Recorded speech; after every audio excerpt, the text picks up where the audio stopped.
But we begin in Baltimore as the Houston Texans are traveling to Baltimore to take on Lamar Jackson and the Baltimore Ravens, as the Ravens are favored by 9 points.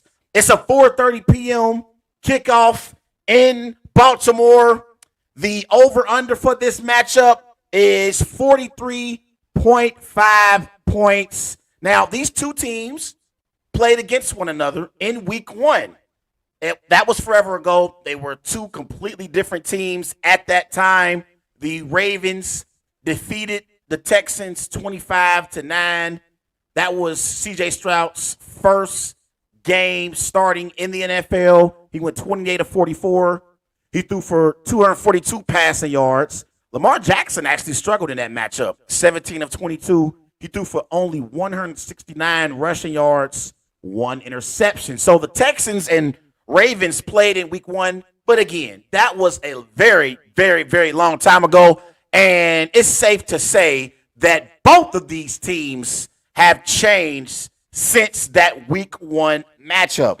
Let's start off with the Houston Texans, as the Houston Texans are led by C.J. Stroud.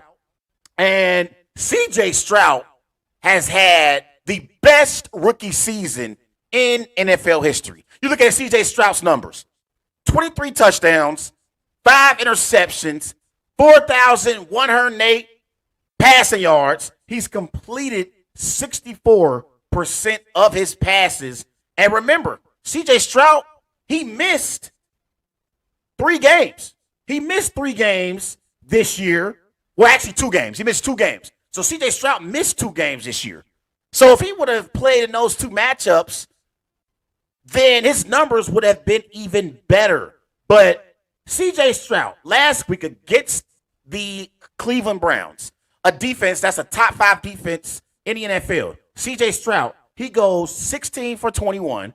He threw for 274 passing yards, 3 touchdowns, quarterback rating of 157.2.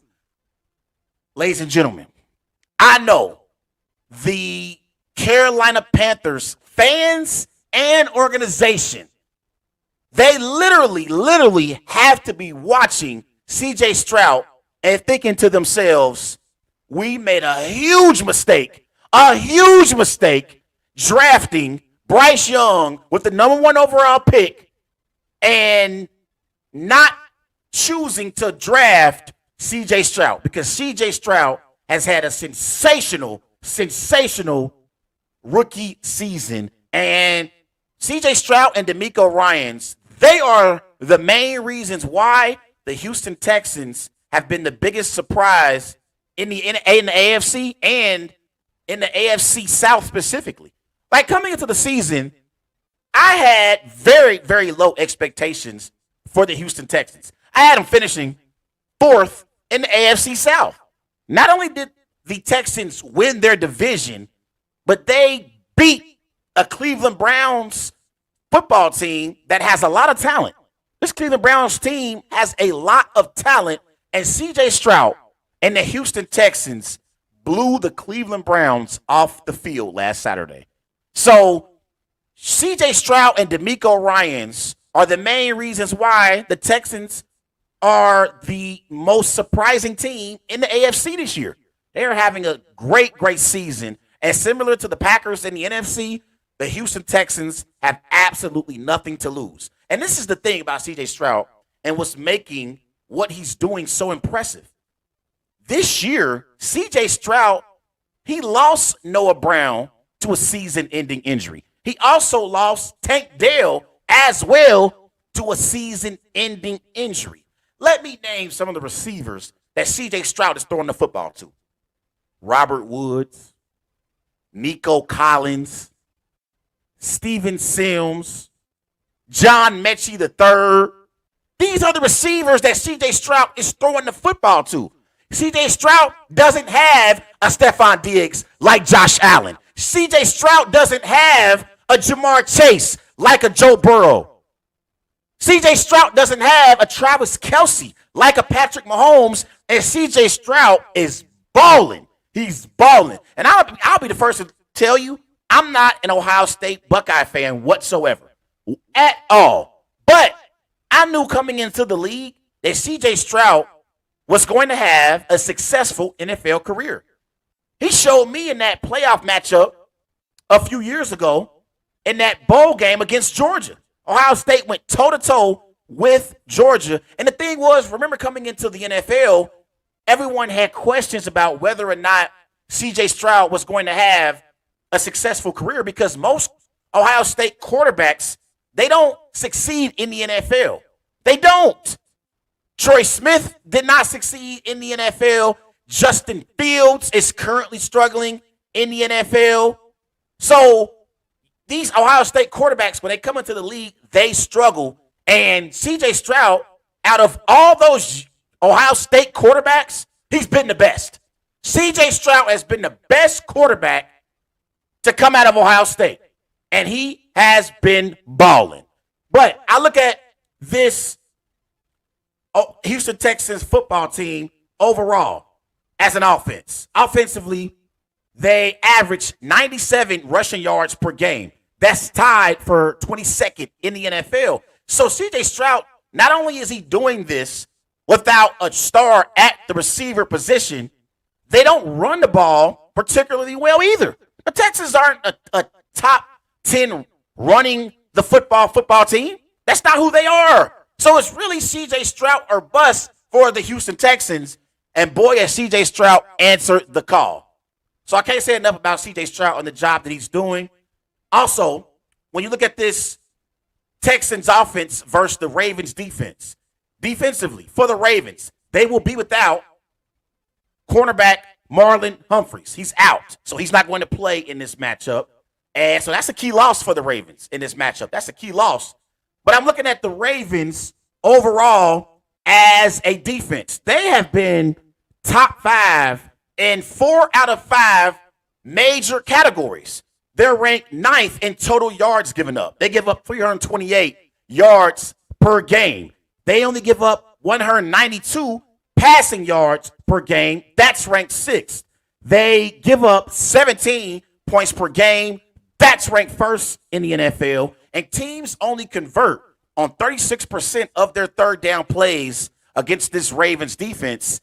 That's ranked 7th in the NFL. And so I'm interested to see how CJ Stroud performs against this elite Ravens defense. Now, in the past, you look at rookie quarterbacks versus number 1 scoring defenses in playoff games. This is since the 1970 merger. In the 2008 AFC Championship, Joe Flacco went up against the Pittsburgh Steelers.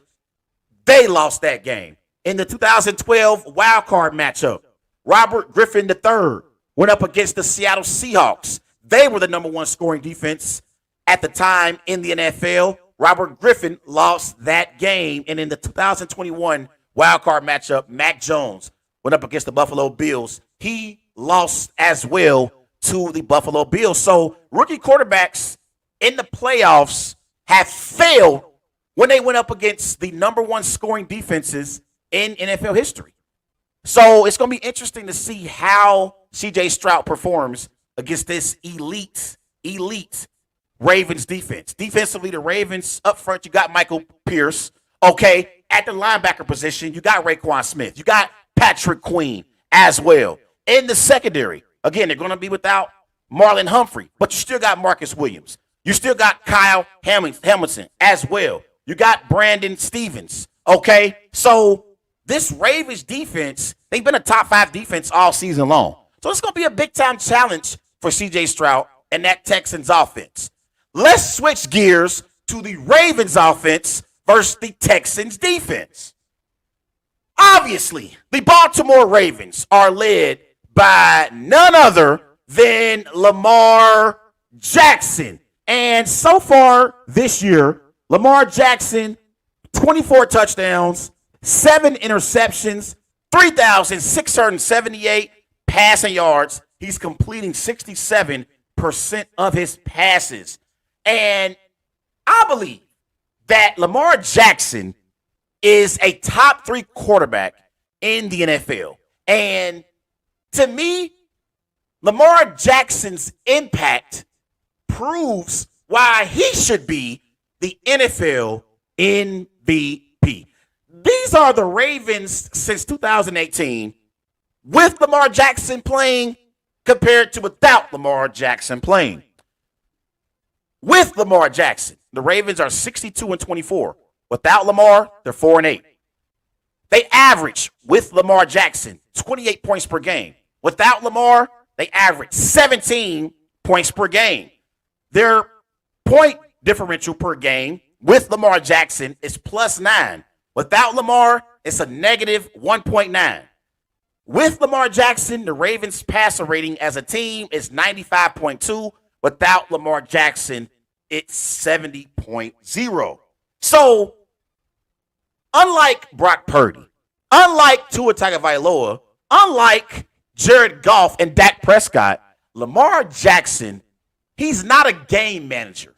He's a game changer. And we talk about the best quarterbacks in the NFL. Lamar Jackson damn well better be in that conversation. But as great as Lamar Jackson has been in the regular season, he's already won an NFL MVP. He's probably going to win his second unanimous NFL MVP here in a few weeks. But as great as Lamar Jackson has been in the regular season, it's been the exact opposite in the postseason. You look at Lamar Jackson in the postseason, he has 4 total touchdowns, 7 interceptions. He averages 92 rushing yards per game. His passer rating is only 68.3. He averages 225 passing yards per game in the playoffs, completing 56% of his passes. His team only averages 13 points per game. So, as great as Lamar Jackson has been in the regular season, Lamar Jackson, more than any other quarterback probably in the postseason, he needs a deep playoff run to solidify himself as a top 3 quarterback in the NFL. We've seen Josh Allen get to an AFC championship game. We've seen Joe Burrow and Patrick Mahomes reach a Super Bowl. What we have not seen is Lamar Jackson reach an AFC championship game. So considering the Ravens are the favorites and they're going up against Houston Texans football team that are clearly the underdogs heading into this game, the pressure on Lamar Jackson to perform and get this Baltimore Ravens team to the AFC championship game is going to be extremely, extremely high Saturday afternoon in Baltimore. Lamar Jackson has to get it done, folks. He got to get it done. And I'm the biggest Lamar Jackson fan. He got to get it done. So, with all that being said, I'm rolling with the Baltimore Ravens to beat the Houston Texans Saturday afternoon in Baltimore. I'll go Ravens 24, Texans 17. Ravens 24, Texans 17.